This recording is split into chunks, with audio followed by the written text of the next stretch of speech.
Happy New Year. Happy New Year. So, one of the things you hear this time of year is, or have you ever heard, New Year, New You? Many of us have heard that. I admit that there were times I've done webinars and presentations with the same title, New Year, New You. Well, I don't believe that that is the way to go anymore. Have a change of paradigm, a paradigm shift, and a new perspective. And I want to share that with you why I don't believe New Year, New You is applicable anymore. And I found that when I speak with people, they have this perception sometimes that those that are successful, their lives are very structured and disciplined. They don't have any fun and they don't have any challenges.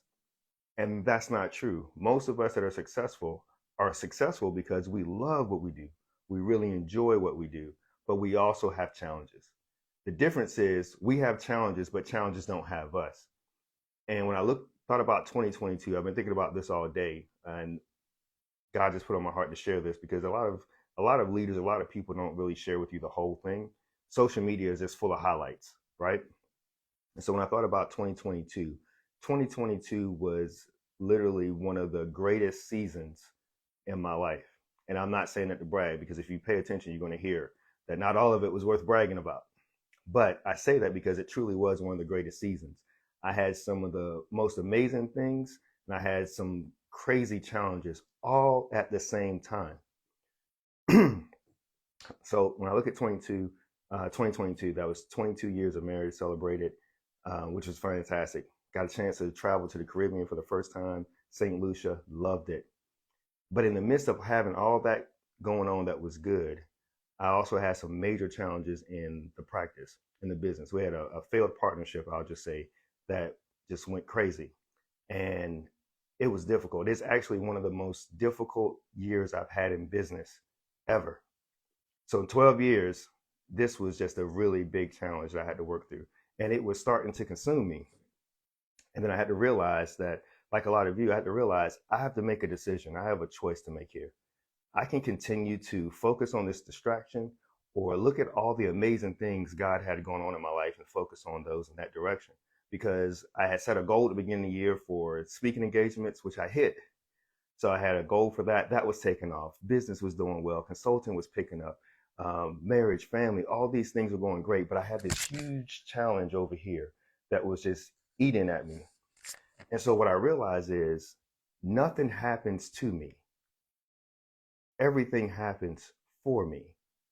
And when I embraced that, I realized that just like you, it's easy to say give something to God, but when you give it to God, do you really give it to God or do you give it to God and hold on to it? And that's what I was doing because I was looking at this resistance as a way to stop me. And I want to share that with you for this year. Resistance is not there to stop you. Resistance is actually confirmation that you're close to the next level. So don't fight it, embrace it. Your resistance is just simply a sign of telling you. So here it is. We look at resistance as the gatekeeper to our success, when really it's the gateway to our success. It's the gateway to your success, not the gatekeeper. And in life, you're going to have a lot of great things going on, but you're going to be met with resistance. So fast forward, I became chairman of the Chamber of Commerce for Arlington, Texas. First black chairman in history.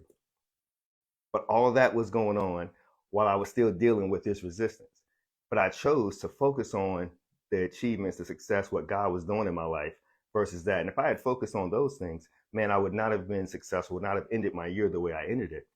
And so whatever comes your way, just know that that resistance is just a sign that I'm almost there. I'm getting close. I'm getting close.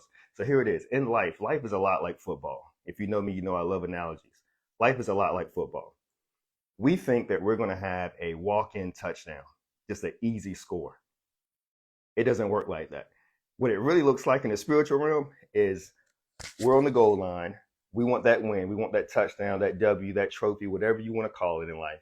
We want that. But we're on the goal line with the rest of our team. You know, there's 11 people on the field on offense if you're not used to watching football. So there's 11 of us. We're the ones with the ball. We're trying to get into the end zone. And not only do we have 11 team members on the opposite team opposing us, we got the whole roster. There's 53 men on the other side trying to stop us from getting the ball into the end zone. That's what life really looks like. You're over here with your 10 other teammates trying to run the ball in, and there's 53 people on the other side of the ball at the line of scrimmage trying to stop you. Now, you can call timeout.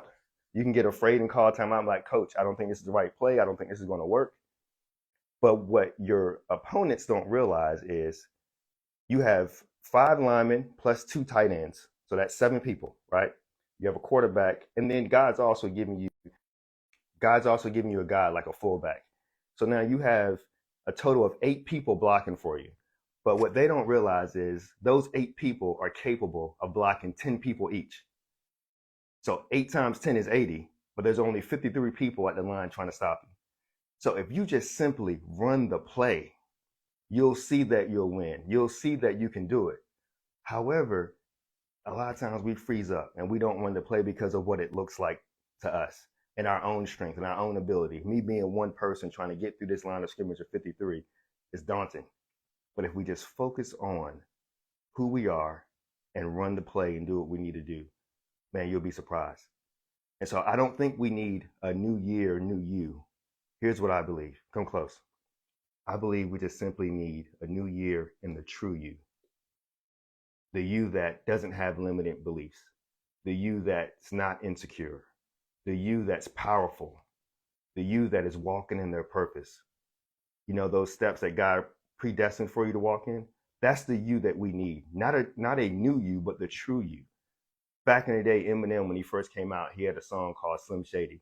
And he said, will the real Slim Shady please stand up?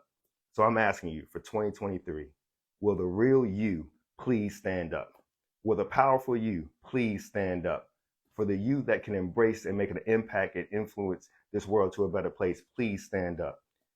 And share this message with your friends. Share this with your circle. What would it look like if your circle embraced this? If now you have people around you that believe in themselves and believe in you, who can stop you?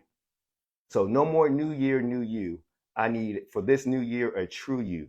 Please stand up. I'm Kenyon Godwin, your friend, your brother, colleague, personal growth and leadership specialist. I just want to help as many people possible this year really stand up, make a difference, and win in all areas of life. Who's with me? That's all I need to know. Who's with me? If you're with me, leave a comment, share this message. We're going to do this year, y'all. I appreciate your time. Thank you for watching this, and thank you for dedicating your life to yourself and to the God that made you for you to make a big difference in this world. Peace.